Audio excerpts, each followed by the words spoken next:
Hello बच्चों, welcome to the Alpha Circle Academy. Myself Ravi Pratap Singh Chauhan और आज हम डिस्कस करने वाले हैं ट्रिगोनोमेट्री पार्ट 3।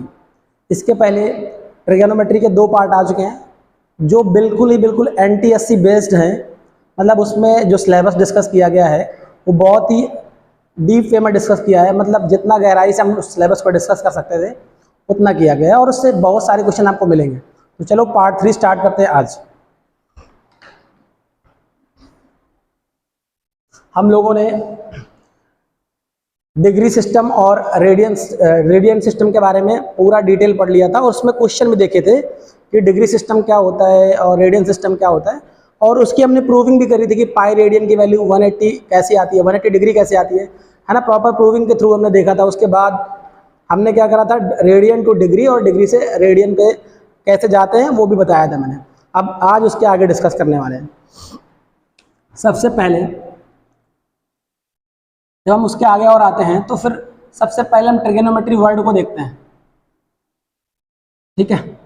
हालांकि इसके बारे में पहली क्लास में बताया गया था, लेकिन एंगल आने के बाद ही हम इस ट्रिगोनोमेट्री वर्ड पे आए और इस पे हमने काम करना स्टार्ट किया। तो बेटा हमने बताया था कि ये ट्रिगोनोमेट्री वर्ड 3 ग्रीक वर्ड से मिलकर बना हुआ है। एक तो ट्रायो, एक आपका बेटा गोनिया, एक आपका मेट्रॉन। ट्रायो का मतलब होता है बेटा 3 से, गोनिया का मतलब होता है बेटा एंगल से, और मेट्रॉन का मतलब होता है मेजर करने से। मतलब हम जहां पर 3 एंगल्स को मेजर करते हैं या फिर 3 साइड्स को मेजर करते हैं। अब कई जगह गोनिया का मतलब एंगल देखा गया, लेकिन कई जगह हम लोगों ने ये भी देखा है कि कई जगह इसको साइड को भी इंक्लूड करता है।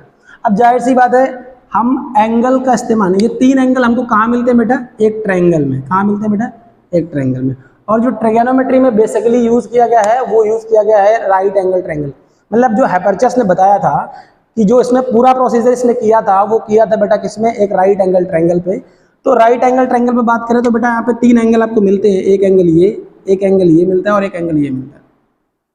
तो ट्रायो का मतलब इसी से था कि यहाँ पे हम 3 एंगल्स के मेजरमेंट के बारे में पढ़ते हैं। गोनिया का मतलब एंगल ही था, मेट्रॉन मतलब मेजर करते हैं। अब जब 3 एंगल बनते तो उनके साथ उनकी साइड्स भी होती हैं।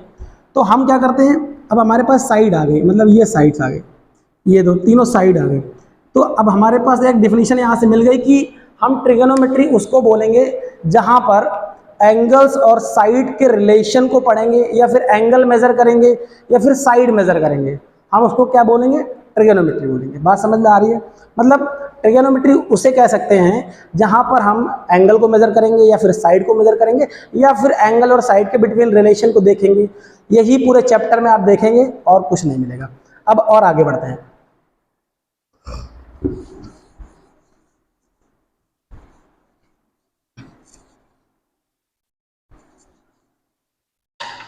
एंगल के बारे में हम डिस्कस कर चुके हैं। अब बात करते हैं, थोड़ा सा आगे बढ़ते हैं, बेस, हाइपोटेन्यूज एंड परपेंडिकुलर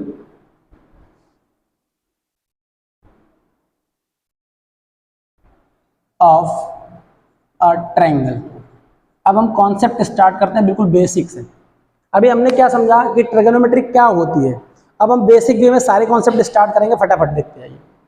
क्या है base, hypotenuse and perpendicular of a triangle. मतलब हम किसी भी ट्रायंगल में बेस क्या होता है, हाइपोटेनस क्या होता है और परपेंडिकुलर क्या होता है, कैसे हम आइडेंटिफाई करेंगे वो देखिए। जैसे आपके पास एक राइट एंगल ट्रायंगल है, तो हमने मान लिया थोड़े टाइम के लिए ये ए है और ये बी है और ये सी है। आपने देखा, आपको पता है ये 90 डिग्री होता है। राइट एंगल ट्रायंगल क्या होता है बेटा? जिसका कोई एक एंगल 90 डिग्री होगा उसको हम राइट एंगल ट्रायंगल बोलते हैं।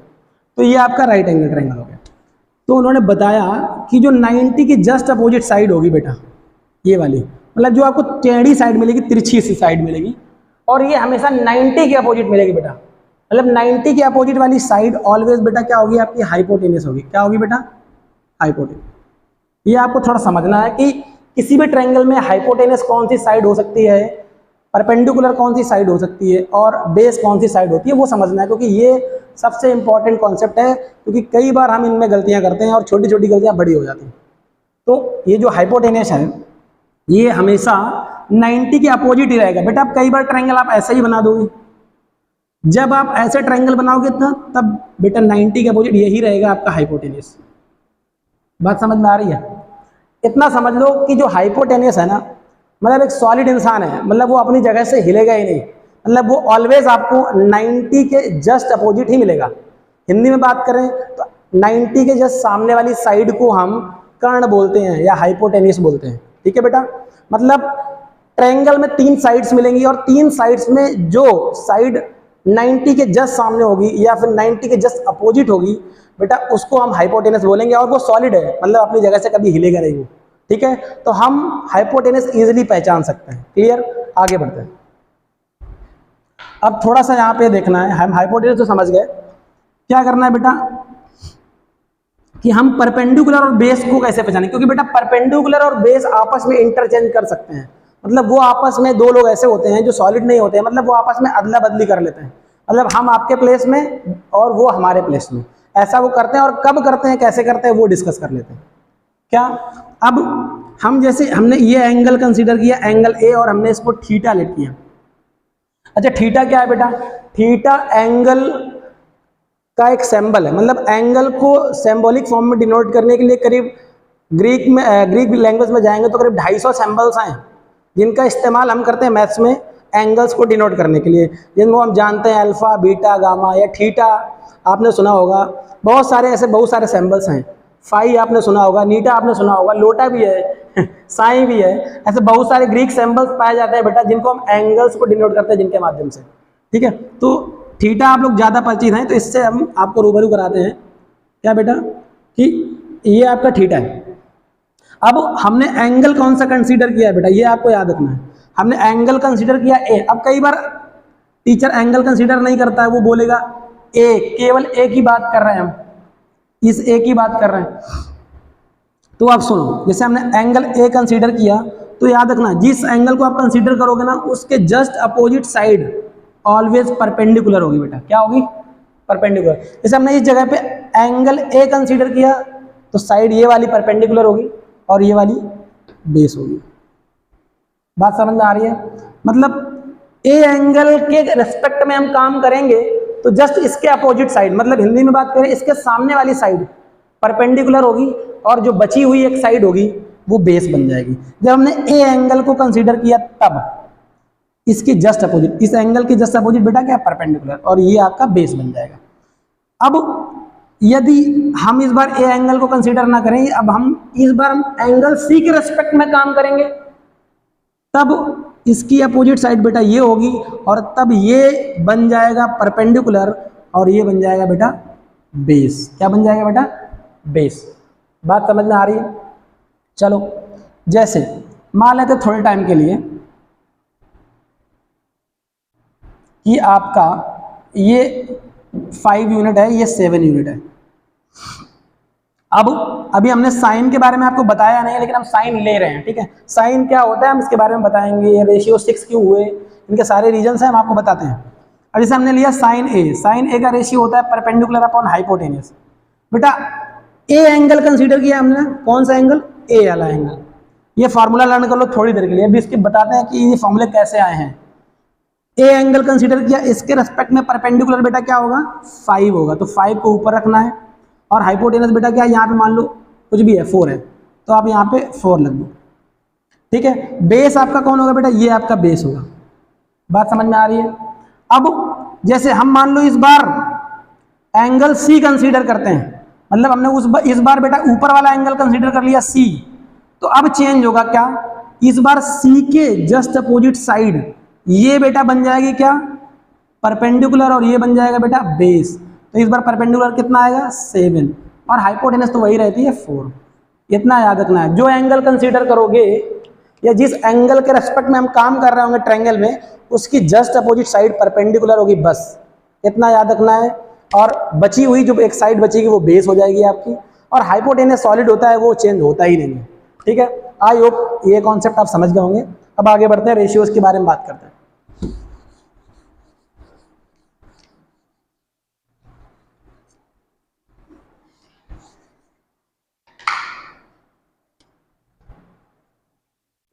बात करते हैं बेटा T ratios of a angle. किसी एंगल के रेस्पेक्ट में जो आपके टी रेशियोज थे वो क्या थे? अच्छा, टी रेशियोज का मतलब क्या है बेटा? ट्रिगोनोमेट्री रेशियो होता है, शॉर्ट में इसको टी रेशियोज बोलते हैं, ट्रिगोनोमेट्री रेशियोज, ठीक है, ऑफ अ एंगल। मतलब किसी एक स्पेशल एंगल पर ट्रिगोनोमेट्रिक रेशियोज का क्या मूवमेंट था वो उन्होंने डिस्क्राइब किया हैपरचस ने, और उसके बारे में फिर हमने थ्योरी बनाई और उसके बिहाफ पे हमने रेशियो दिए गए। वो कैसे बनाया, कैसे बताया, वो बात करते हैं। देखो बेटा, उन्होंने सबसे पहले एक राइट एंगल कंसीडर किया। उन्होंने बताया कि जैसे ये ए है, ये बी है और ये सी है। उन्होंने वहाँ पे ये देखा था कि उन्होंने कहा कि जैसे ये एक परपेंडिकुलर है और इस ट्रायंगल पे हम कई सारे छोटे छोटे परपेंडिकुलर यदि ड्रा करते हैं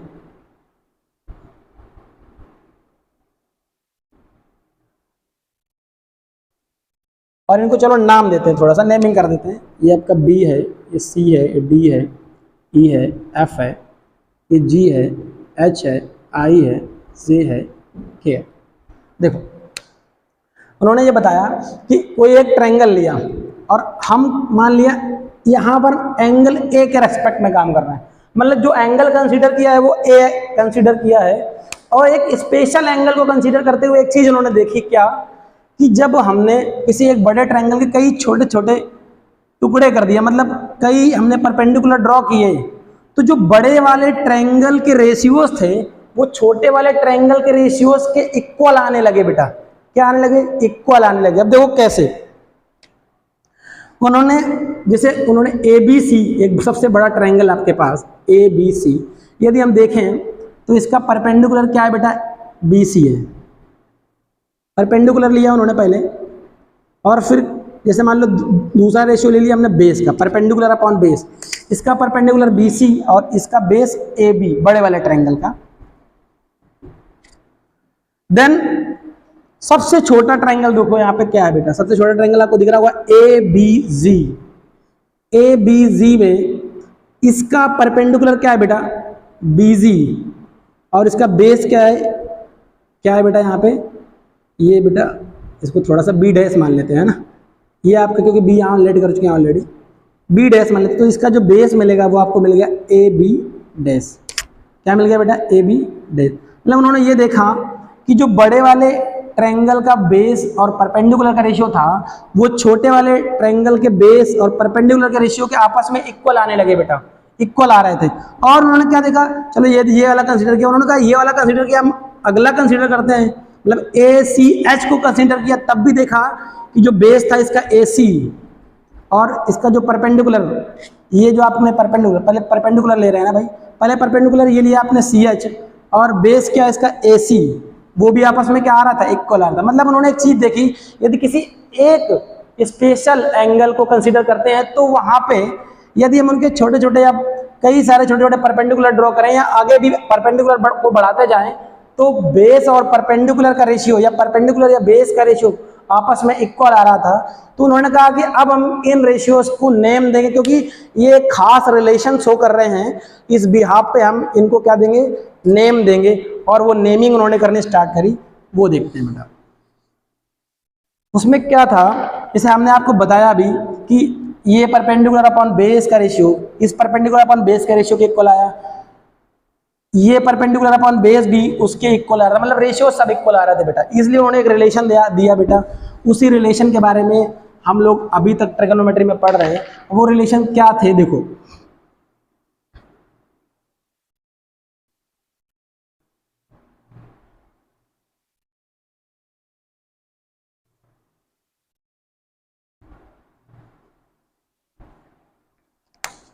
जैसे मान लिया थोड़े टाइम के लिए हमने एंगल ए कंसीडर किया है, तो ये परपेंडिकुलर, ये बेस और ये हाइपोटेनस होगा बेटा। उन्होंने कहा कि सबसे पहली बात, हमारे पास ये परपेंडिकुलर, ये हाइपोटेनस और ये बेस है, तो हम इनका इस्तेमाल कैसे करेंगे? इस्तेमाल क्यों करने के लिए कहा? क्योंकि उन्होंने एक स्पेशल रिलेशन देखा। स्पेशल रिलेशन देखा तो उस रिलेशन के बेस पे उन्होंने रेशियो बना डाले। अब रेशियो क्या क्या बनाए देखो, वो यही रेशियो पॉसिबल थे, क्योंकि 6 से ज़्यादा रेशियो बन ही नहीं सकते थे वहाँ पे। अब वो रेशियो क्या क्या पॉसिबल थे बेटा? एक तो रेशियो बन सकता था परपेंडिकुलर और हाइपोटेनस का, तो सबसे पहला रेशियो उन्होंने यही बनाया, क्या बेटा, परपेंडिकुलर अपॉन हाइपोटेनस का। दूसरा रेशियो देखो बेटा क्या बन सकता था, आप ध्यान से देखो तो बेस अपॉन हाइपोटेनियस भी बन सकता है, ये भी रेशियो बन सकता है बेटा। तीसरा रेशियो बेटा परपेंडिकुलर अपॉन बेस का बन सकता है, ठीक है। तो पहला तो था परपेंडिकुलर अपॉन हाइपोटेनस, जिसको उन्होंने क्या बोला, साइन बोला, क्या बोला बेटा, साइन, ठीक है। ये एंगल ए कंसीडर किया तो आप साइन ए लिख सकते हो, या फिर साइन थीटा, यदि आप यहाँ थीटा बनाते हो तो यहाँ थीटा बना देना इस जगह पर, है ना। इसे हमने ए कंसीडर किया, हमने थीटा यहाँ पे नहीं कंसीडर किया है या नहीं लिया है, तो आप ए के रेस्पेक्ट में काम करें। मतलब उन्होंने कहा कि सबसे पहला रेशियो हम एक ये बना सकते हैं, परपेंडिकुलर अपॉन हाइपोटेनस का रेशियो बना सकते हैं, तो उन्होंने उसको नाम दिया साइन। हालांकि साइन का पूरा नाम था बेटा SINE, ठीक है, बट स्टार्टिंग के 3 लेटर कंसीडर किया उन्होंने और इसको दिया नाम क्या, साइन ए, परपेंडिकुलर अपॉन हाइपोटेनस। उसके बाद अगला जो उनका रेशियो था वो था आपका बेस अपॉन हाइपोटेनस बेटा, बेस अपॉन हाइपोटेनस, उन्होंने उसका नाम दिया था बेटा कॉस ए। क्या नाम दिया बेटा, कॉस ए। मतलब जो बेस अपॉन हाइपोटेनस का रेशियो बनेगा उसको नाम दिया कॉस ए। फिर एक रेशियो और बन रहा था tan का, जिसको उन्होंने नाम दिया परपेंडिकुलर अपॉन बेस, और यहाँ पे इनको नाम दे दिया tan।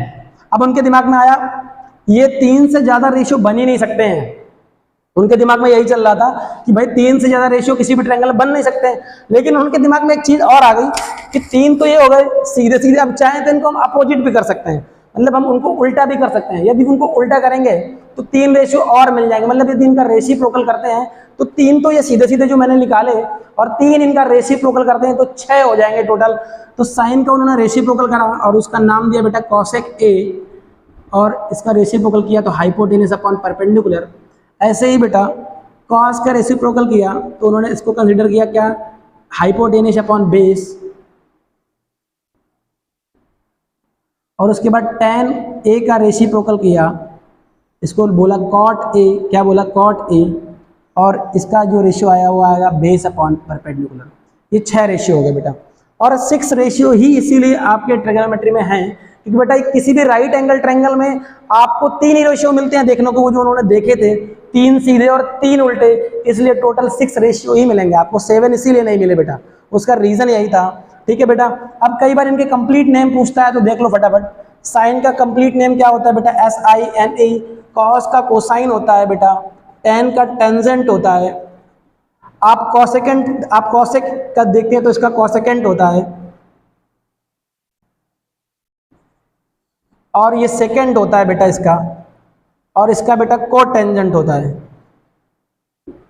ये इनके फुल नेम है, कई बार NCERT में क्वेश्चन पूछे गए हैं इनके, तो आप इनके फुल नेम देख सकते हैं, ठीक है। इसके बेटा स्टार्टिंग के 3 लेटर, इसके स्टार्टिंग के 3 लेटर, इसके स्टार्टिंग के 3 लेटर, इसके 5 लेटर लिए, इसके 3 लेटर, इसके 3 लेटर, ठीक है। तो ये इनके फुल नेम हो गए बेटा। चलो और आगे कॉन्सेप्ट देखते हैं, थोड़ा सा आगे बढ़ते हैं।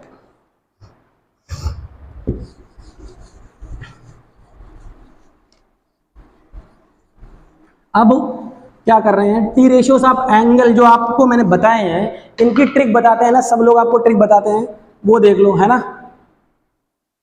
इनको हम कैसे लर्न करेंगे, तो देखो बेटा, पाकिस्तान भूखा प्यासा और बेटा हिंदुस्तान हरा भरा, है ना, सभी लोग जानते हैं ना। तो क्या करना है यहाँ पे बेटा, यहाँ ऊपर साइन लिख देना है, यहाँ कॉज और यहाँ tan। बेटा साइन का उल्टा क्या होता है, कॉसेक होता है, यहाँ पे सेक और यहाँ पे कॉट। आपको लर्न करने की जरूरत नहीं है, आप ऐसे ही देख सकते हो, पाकिस्तान भूखा प्यासा, हिंदुस्तान हरा भरा। तो बेटा अब यदि हमें रेशियो निकालना हो तो कैसे निकालेंगे, जैसे हमको अब साइन थीटा चाहिए या साइन ए चाहिए या साइन बी चाहिए, कुछ भी चाहिए, तो आप ऊपर से, साइन ऊपर बैठा है ना तो ऊपर से रेशियो को कंसीडर करना है। साइन ऊपर बैठा है इसलिए परपेंडिकुलर अपॉन हाइपोटेनस, तो साइन का आ जाएगा परपेंडिकुलर अपॉन हाइपोटेनस। कॉज का पूछे, कॉस थीटा या कॉस ए या कॉस बी या कॉस सी, तो कॉज ऊपर बैठा है ना तो रेशियो को ऊपर से कंसीडर करो, बेस अपॉन हाइपोटेनियस, तो बेस अपॉन हाइपोटेनियस। tan का पूछे तो tan को ऊपर से कंसीडर करो बेटा, tan थीटा यदि लिख रहा है तो क्या, परपेंडिकुलर अपॉन बेस। बेटा यदि कॉसेक का पूछता है इस बार कॉसेक कहाँ पे है, कॉसेक नीचे है ना बेटा, कॉसेक देखो ये नीचे है, मतलब अपॉन में, तो आप इस बार नीचे से रेशियो को कंसीडर करना है, हाइपोटेनियस अपॉन परपेंडिकुलर। सेक को पूछे तो फिर नीचे से बेटा कंसीडर करो, हाइपोटेनियस अपॉन बेस। बेटा यदि कॉट का पूछता है, कॉट थीटा पूछता है, तो नीचे से कंसीडर करो उसको बेस अपॉन परपेंडिकुलर। ये आप ट्रिक से कर सकते हैं, ठीक है। ये आपको हो गई इंग्लिश मीडियम वाले बच्चों के लिए ट्रिक, नोट कर सकते हैं। पाकिस्तान भूखा प्यासा, हिंदुस्तान हरा भरा, ऐसे इसको जल्दी से कर सकते हैं। अब हिंदी मीडियम वाले बच्चों के लिए सबको पता ही होगी ये ट्रिक, फिर से एक बार बता देते हैं, है ना। क्या, LAL, लाल बटे कक्का, ठीक है। ये होता है क्या बेटा, साइन, ये होता है कॉज, ये होता है टेन, ये होता है आपका कॉसेक, ये होता है बेटा सेक, और ये होता है बेटा कॉट। अब जैसे आपको साइन कंसीडर करना है, साइन थीटा, तो आप बेटा लंब बटा कर्ण, कॉज को कंसीडर करना है बेटा, तो ऊपर से आधार बटा कर्ण, टेन कंसीडर करना है तो लंब बटा आधार, और यदि कॉसेक कंसीडर करना है बेटा तो कर्ण अपॉन लंब, ऐसे आप कंसीडर कर लेंगे, ठीक है। आई होप आप समझ गए होंगे। आगे बढ़ते हैं नेक्स्ट कॉन्सेप्ट पे।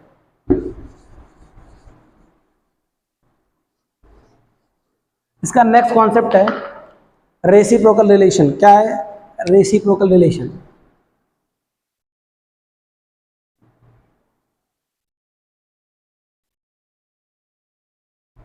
फटाफट आज ही क्लास में कॉन्सेप्ट खत्म करेंगे, उसके बाद नेक्स्ट सेशन में हम क्वेश्चन देखेंगे, और फिर क्वेश्चन के कम से कम 3-4 पार्ट देंगे अच्छे से, अच्छे क्वेश्चन।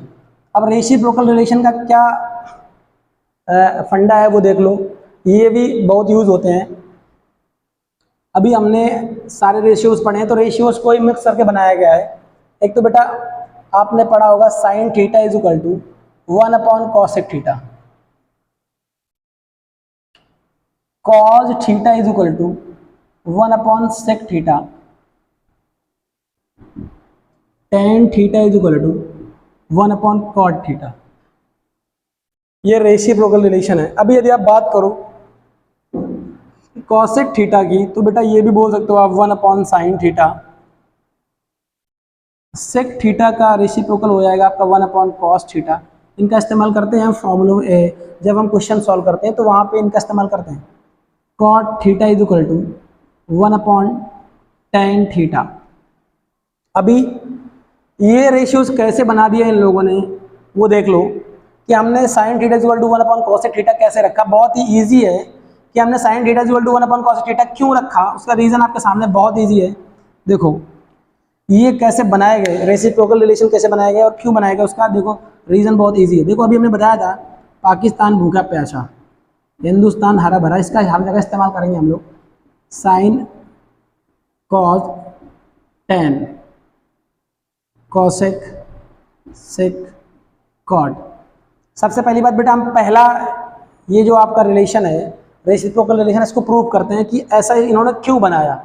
उसका रीज़न देखो बेटा, sine theta is equal to क्या लिखा है 1 अपॉन कॉसेक थीटा।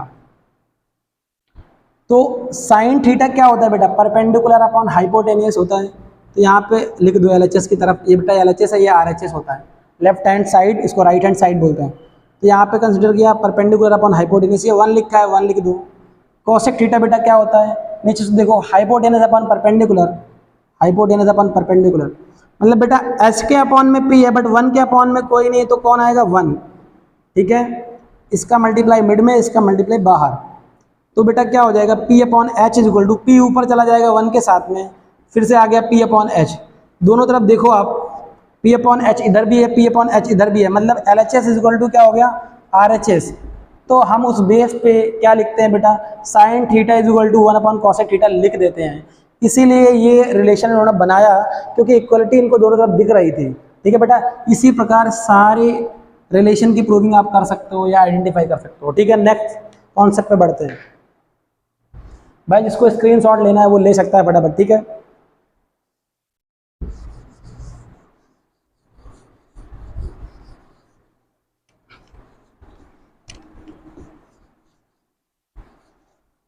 अगला आपका कॉन्सेप्ट है क्वेशंट रिलेशन का।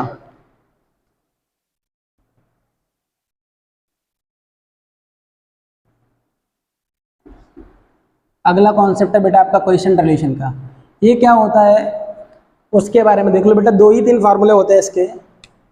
आप बहुत अच्छे से जानते हैं इनको। Tan theta is equal to आपने पढ़ा होगा sine theta upon cos theta, इसको ही बोलते हैं कोसेंट रिलेशन। और एक ने आपने पढ़ा होगा cot theta is equal to sine theta sorry cos theta upon sine theta,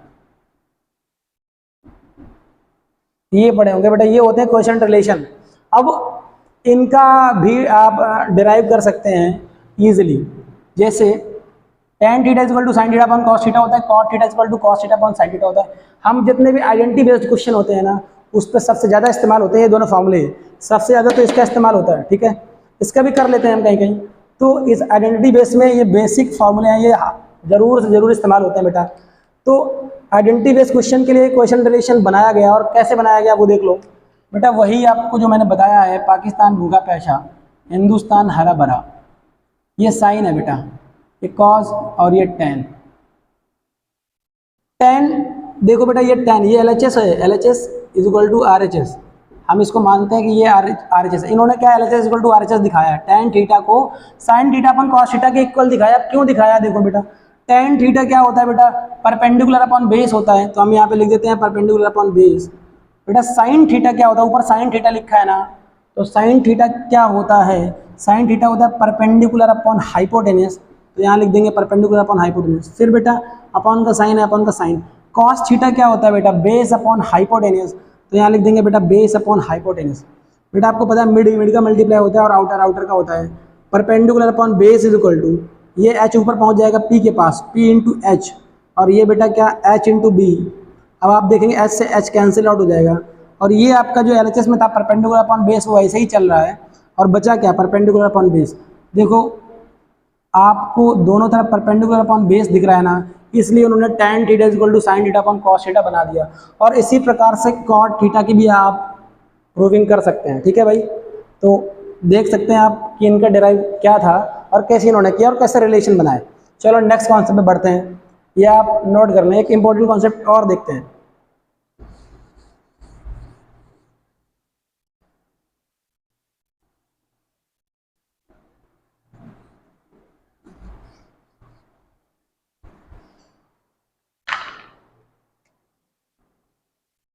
next है बेटा पावर ऑफ टी रेशियोज। बेटा ये कोई कॉन्सेप्ट नहीं है, बस ये इसलिए हम बता रहे हैं कि यहाँ पे बच्चे गलतियाँ बहुत करते हैं। ये आज की वीडियो का लास्ट ही होगा, फिर नेक्स्ट वीडियो में एक दो कॉन्सेप्ट बचेंगे जिसको हम आइडेंटिटी बेस्ड कॉन्सेप्ट बोलते हैं। उसके बाद सारे क्वेश्चन, मतलब जो नेक्स्ट पार्ट आएगा पार्ट 4, उसमें हम आइडेंटिटी बेस्ड कॉन्सेप्ट को डिस्कस करेंगे और साथ में क्वेश्चन स्टार्ट करेंगे बिल्कुल स्टार्टिंग से। और क्वेश्चन अच्छे लेवल के होंगे, मतलब जो आप नॉर्मल बुक्स में देखते हैं NCERT या फिर अदर बुक में, वैसे क्वेश्चन नहीं लेंगे, क्वेश्चन सारे टफ लेंगे। हम नहीं चाहते कि हम भी वही काम करें जो सारे लोग कर रहे हैं। NCERT सॉल्व नहीं करेंगे, हम यहाँ पे NTSC का क्वेश्चन सॉल्व करेंगे, मतलब अच्छे लेवल के क्वेश्चन लेने वाले हैं, वो भी ट्रिगोनोमेट्री के। तो पार्ट 4 में आप आइडेंटिटी बेस्ड कॉन्सेप्ट के साथ साथ क्वेश्चन भी देखेंगे। आज आपका क्या है, आज आपको ये लास्ट कॉन्सेप्ट दिया जा रहा है पावर ऑफ टी रेशियोज का। अब पावर ऑफ टी रेशियो क्या होता है, यहाँ पर बच्चे गलतियाँ करते हैं और ये कई बार ऑप्शनल में पूछा गया है NTSC में। देखो बेटा क्या, जैसे लिखा है, कई बार लिखा होता है साइन थीटा का होल स्क्वायर, और हम उसको ऐसे लिख के दे दें। हम आपसे पूछना चाहते हैं कि बताइए कि ये राइट है या रॉन्ग है, ये राइट है या रॉन्ग है। अब बच्चे बहुत कंफ्यूज रहते हैं इस पे। जैसे कई बार आपको ऐसे दिखेगा, अभी बताओ ये राइट है या रॉन्ग। अभी हमने राइट रॉन्ग कुछ नहीं लिखा है, हमने इसे बस मार्क किया हुआ है। अभी हम बताते हैं आपको, ठीक है। पावर का यहाँ थोड़ा सा खेल है, समझो, क्योंकि कई बार बच्चे जल्दीबाजी में गलतियाँ कर देते हैं हम लोग, और वो गलतियाँ हमें नहीं करनी है, और इसमें ऑप्शनल क्वेश्चन बन चुके हैं NTSC के पीछे। अब जैसे ये लिखा है, ये लिखा है, अभी आपको कई बार क्या दिखेगा, चलो पहले इसी को डिफाइन करते हैं फिर आगे देखते हैं। जैसे यहाँ लिखा साइन थीटा का होल स्क्वायर, मतलब साइन थीटा क्या होता है, एक रेशियो होता है। क्या होता है बेटा, एक रेशियो होता है, मैंने बताया ना, ये साइन थीटा एक पूरा रेशियो है। आप जैसे sine theta is equal to ऐसे निकाल लेते हैं वैल्यू 5/17 या 5/7 या कुछ भी निकाल लेते हैं। तो साइन थीटा क्या है, रेशियो है पूरा कंप्लीट, क्या है, रेशियो है। और यहाँ पर ये केवल थीटा का स्क्वायर है। क्या बेटा? केवल थीटा, मतलब यहाँ पर हम केवल एंगल का स्क्वायर कर रहे हैं बेटा, ना कि रेशियो का। ये बात आपको समझनी है। यहाँ पे पूरे रेशियो का स्क्वायर किया है, यहाँ पर केवल एंगल का स्क्वायर किया है। तो सोचो आप, क्या पूरा रेशियो का स्क्वायर केवल एंगल के स्क्वायर के इक्वल आएगा क्या? कभी नहीं बेटा। तो ये आपस में इक्वल नहीं होते हैं बेटा, ये याद रखना है आपको। क्या कि किसी भी रेशियो का यदि कंप्लीट रेशियो का आप स्क्वायर करते हैं तो वो केवल एंगल के स्क्वायर के इक्वल कभी नहीं होगा। ये बात आपको याद रखनी है बेटा, ठीक है।